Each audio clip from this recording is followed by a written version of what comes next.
राजस्थान के बाद तेलंगाना के रण में भी बाबा के बुलडोजर की काफी डिमांड बढ़ गई है।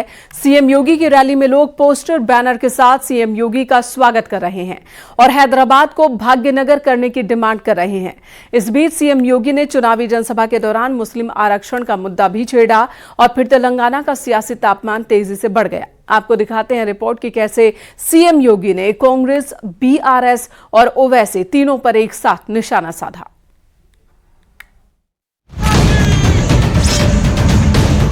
लेकिन भाइयों बहनों, एक तरफ कांग्रेस तेलंगाना राज्य की भावनाओं के साथ खिलवाड़ करती रही, यहां पर संगठित अपराध में संलिप्त माफिया है। 2017 के पहले उत्तर प्रदेश में भी यह माफिया इसी प्रकार से हावी है। नो कर्फ्यू, नो दंगा, यूपी में सब चंगा। यूपी में कोई दंगा नहीं होता है। राष्ट्रवादी राजनीति के पुरोधा योगी आदित्यनाथ तेलंगाना में हुंकार भर रहे हैं। कांग्रेस, बीआरएस और एआईएमआईएम को ललकार रहे हैं और प्रहार कर रहे हैं उस एजेंडे पर जिसके मार्फत अब तेलंगाना में हिंदू मुस्लिम की राजनीति हुई। ये तस्वीर हैदराबाद की है, जहां सीएम योगी के स्वागत में बुलडोजर वाले पोस्टर और भाग्यनगर का नारा लगा। सीएम योगी जनसभा और रैली कर रहे थे और लाखों की भीड़ दर्शन मात्र के लिए सड़क पर उतर चुकी थी। और जब मुख्यमंत्री योगी ने अपना संबोधन शुरू किया, तेलंगाना की जनता ने उनका दिल खोलकर स्वागत किया। भारत माता की वंदे वंदे वंदे। 2017 के पहले उत्तर प्रदेश में भी यह माफिया इसी प्रकार से हावी थी। उत्तर प्रदेश में हर दूसरे तीसरे दिन एक बड़ा दंगा होता था, महीनों महीनों कर्फ्यू रहता था।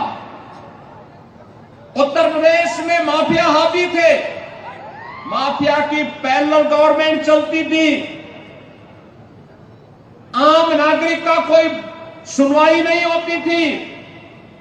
आज मैं कह सकता हूं, उत्तर प्रदेश में प्रधानमंत्री मोदी जी के नेतृत्व में, उनके मार्गदर्शन में उत्तर प्रदेश में डबल इंजन की बीजेपी की गवर्नमेंट है। नो कर्फ्यू, नो दंगा, यूपी में सब चंगा। यूपी में कोई दंगा नहीं होता है। सीएम योगी की शासन शैली की धाक यूपी से बाहर अब दूसरे राज्यों में भी महसूस हो रही है। हैदराबाद भी योगी की लोकप्रियता से अछूता नहीं है। इसकी बानगी तब दिखाई दी जब सीएम योगी ने हैदराबाद समेत आसपास के जिलों में रोड शो करके कांग्रेस और ओवैसी पर निशाना साधा। तो उन्हें देखने और सुनने के लिए लाखों लोग उमड़ पड़े। और माफिया और अपराधियों का उपचार क्या है, ये यूपी के बुलडोजर को चलते हुए देखते हैं। तो भाइयों बहनों, यही उसका उपचार है। और मैं आज आपको यही कहने के लिए आया हूं, चाहे वह कांग्रेस हो या टीआरएस का बदला हुआ नाम बीआरएस, जब किसी को समय पूर्व छुट्टी की जाती है तो उसको बीआरएस दिया जाता है। और ऐसे ही केसीआर को समय पूर्व छुट्टी देनी है, इसलिए उसका नाम बीआरएस हो गया है। भाइयों बहनों, कांग्रेस हो या बीएसआर या बीआरएस, और इनका एक कॉमन फ्रेंड है एमआईएम, कॉमन फ्रेंड, जिसका काम है फेविकोल के रूप में काम करना। ये जो फेविकोल है एमआईएम के रूप में, ये तीनों एक ही थैले के चट्टे बट्टे हैं। तेलंगाना की अस्मिता के साथ खिलवाड़ करने वाले, आपकी अस्मिता के साथ खिलवाड़ करने वाले, आपकी पहचान को समाप्त करने वाले ये लोग हैं और ये माफिया को पनपाने वाले लोग हैं। तेलंगाना के रण में सीएम योगी ने एक और बड़ा मुद्दा छेड़ दिया है। उन्होंने बीआरएस सरकार की ओर से दिए जा रहे मुस्लिम आरक्षण पर निशाना साधते हुए कहा कि तेलंगाना में मुस्लिम आरक्षण भीमराव अंबेडकर की ओर से बनाए गए संविधान का अपमान है। ऐसे में मुसलमानों को आरक्षण देना असंवैधानिक है और इसे किसी भी कीमत पर लागू नहीं होने दिया जाना चाहिए।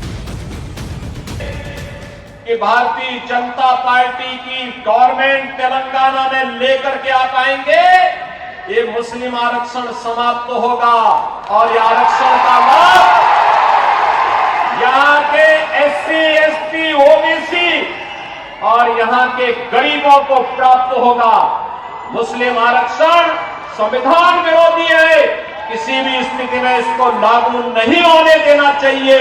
लेकिन बीआरएस और कांग्रेस मिलकर के देश को एक नए विभाजन की ओर ले जाना चाहती है और आपके हकों पर कुठाराघात करना चाहती है। सीएम योगी ने साफ कर दिया, तेलंगाना में अगर बीजेपी की सरकार बनी तो मुस्लिम आरक्षण खत्म हो जाएगा। यानी जिस मुद्दे पर अब तक कांग्रेस, बीआरएस और ओवैसी अपनी राजनीतिक रोटियां सेक रहे थे, उस पर सीएम योगी ने फुल स्टॉप लगा दिया है और यहाँ की भीड़ भी इसकी गवाही दे रही है। Bureau report, news 18।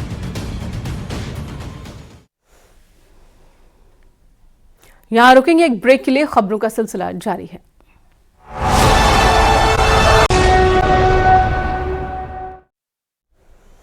कांग्रेस के राष्ट्रीय अध्यक्ष मल्लिकार्जुन खड़गे का एक वीडियो सोशल मीडिया पर वायरल है, जिसमें वो एक रैली में किसी कार्यकर्ता को डांटते नजर आ रहे हैं, जिसे लेकर बीजेपी नेता सुशील देवधर ने ट्वीट किया है।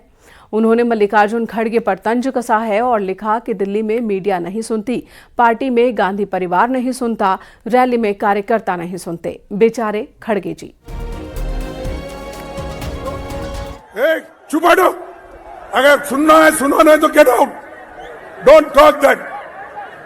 आपको मालूम नहीं होता जो ये मीटिंग चल रही है, एक ऑल इंडिया कांग्रेस कमेटी का नेता बोल रहा है और तुम्हारे मुंह में तुमको जो होना वो कहते हैं। अगर सुनना है तो सुनो, नहीं तो अपने जगह को जाओ। आज संविधान दिवस है। 26 नवंबर 1949 को देश की संविधान सभा ने मौजूदा संविधान को अपनाया था, इसलिए इसे दिन हर साल देश में संविधान दिवस के रूप में मनाया जाता है। प्रधानमंत्री मोदी के मन की बात में उन्होंने आज कहा कि आज ही के दिन 26 नवंबर 1949 को संविधान सभा ने भारत के संविधान को अंगीकार किया था। देश के सभी देशवासियों को मैं संविधान दिवस की बधाई देता हूं, शुभकामनाएं देता हूं। हम सब मिलकर विकसित भारत के संकल्प को जरूर पूरा करेंगे। 1949 में आज ही के दिन संविधान सभा ने भारत के संविधान को अंगीकार किया था। मुझे याद है जब साल 2015 में हम बाबा साहब आम्बेडकर की 125वीं जन्म जयंती मना रहे थे, उसी समय ये विचार आया था कि 26 नवंबर को संविधान दिवस के तौर पर मनाया जाए और तब से हर साल आज के इस दिन को हम संविधान दिवस के रूप में मनाते आ रहे हैं। मैं सभी देशवासियों को संविधान दिवस की बहुत बहुत शुभकामनाएं देता हूं और हम सब मिलकर के नागरिकों के कर्तव्य को प्राथमिकता देते हुए विकसित भारत के संकल्प को जरूर पूरा करेंगे। यहां रुकेंगे एक और ब्रेक के लिए, खबरों का सिलसिला जारी है। चलिए ब्रेक पर जाने से पहले आपको बता दें, विधानसभा के शीतकालीन सत्र की 28 नवंबर से शुरुआत हो रही है और इस सत्र में अनुपूरक बजट भी लाया जाएगा, जिससे यूपी के विकास को रफ्तार मिलेगी। वहीं 28 नवंबर को ही लोक भवन में कैबिनेट की बैठक होगी। 28 को शाम 4 बजे होने वाली बैठक में सहकारी समितियों के जरिए ग्रामीण अर्थव्यवस्था को मजबूती देने की तैयारी चल रही है, जिसमें योगी सरकार पैक्स को 10 लाख का ब्याज मुक्त ऋण देगी। पैक्स के ऋण के ब्याज का प्रस्ताव अनुपूरक बजट को भेजा जाएगा और इसी के साथ अनुपूरक बजट में पीडब्ल्यूडी ने 5,000 करोड़ रुपए मांगे हैं। योगी कैबिनेट की बैठक में अनुपूरक बजट के प्रस्तावों को मंजूरी दी जा सकती है।